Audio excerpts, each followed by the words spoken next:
Imagine you're 16 years old and suddenly everyone tells you that you need to run the largest country on earth. Oh, and by the way, it's completely falling apart. Sounds like a nightmare, right? Well, this actually happened, and what came next changed world history forever. What's up, history lovers? Today, we're diving into one of history's most incredible stories, how a teenage noble and his family transformed a medieval kingdom into one of the most powerful empires in history. Before we jump in, picture Russia in 1613. The country is in complete chaos. Foreign armies are invading from all sides, cities are burning, nobody knows who's in charge. Historians literally called this time the time of troubles. Yeah, it was that bad. So imagine you're at this massive meeting of Russian nobles, everyone's arguing about who should lead the country. Then someone suggests this kid named Michael Romanov. Why him? Well, two crucial connections made him stand out. His father was a powerful religious leader, and he had distant family ties to an earlier royal dynasty through marriage. The real kicker, some historians think they chose him partly because he was young and inexperienced. The nobles probably thought they could control him easily. Here's where it gets interesting. Remember Michael's dad, Patriarch Filaret? Turns out the father-son duo was way smarter than anyone expected. They played it cool at first, but they had a master plan. While everyone underestimated them, they quietly rebuilt the government, made strategic peace with enemies when needed, and strengthened the army whenever possible. Most importantly, they laid the groundwork for everything that would come next. The real game changer, that came with Peter the Great. And let me tell you, this guy was different. Picture this, a 6'8" tall emperor who completely broke the mold. He traveled across Europe in disguise to learn shipbuilding firsthand. He forced his nobles to cut their beards to look more European. Yes, really. And perhaps his most ambitious move, he built an entire city in the middle of a swamp just because he wanted Russia to have a window to the west. Peter looked at Russia and basically said, "We're doing everything differently now." He created Russia's first real navy from scratch. He modernized the entire army. He built St. Petersburg as his new capital. And most importantly, he completely transformed how Russian society worked, pushing it towards European standards while maintaining its unique character. The Romanovs were about to take Russia from a medieval kingdom to one of the most formidable empires in Europe. And that story, well, that's coming up after the break. Let me know in the comments if you were suddenly made ruler of a country at age 16. What would be your first move?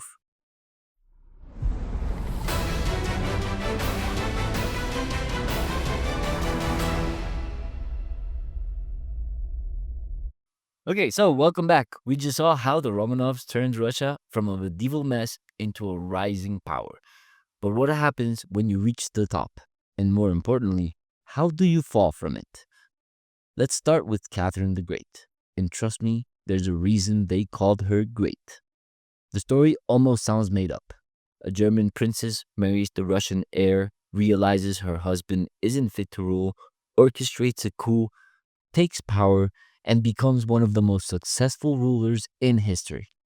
This actually happened. Catherine transformed Russia in ways that even Peter the Great might have envied.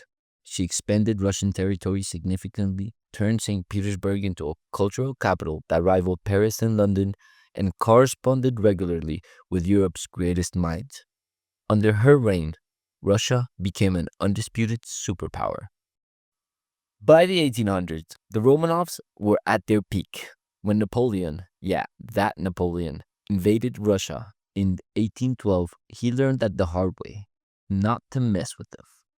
The Russians literally burned their own capital city just to defeat him. Now that's commitment.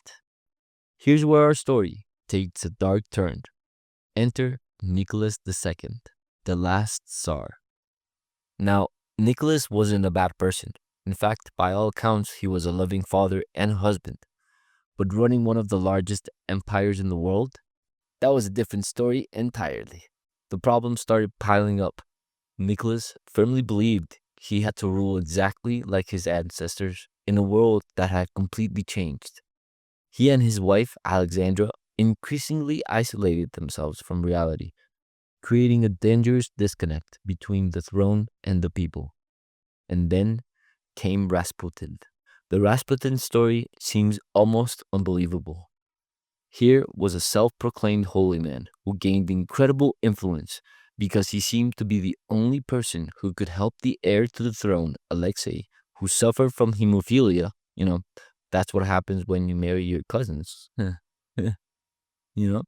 Yet, while he helped the young prince, his scandals and political interference through the Empress Alexandra severely damaged the monarchy's reputation. When World War I hit, everything fell apart. The economy collapsed, millions of Russians died, and food shortages ravaged the cities. Nicholas made the fateful decision to personally lead the army, leaving his wife and Rasputin effectively in charge of domestic affairs. It was a recipe for disaster. By 1917, Russia had reached its breaking point. What started as protests over bread prices snowballed into a revolution. Nicholas was forced to abdicate, and the Romanov dynasty 3-century rule came to an end suddenly and brutally. They were executed in a room by a group of armed soldiers with rifles and bayonets. The Romanov story teaches us something fascinating about power. It's not just about building it, it's about adapting it.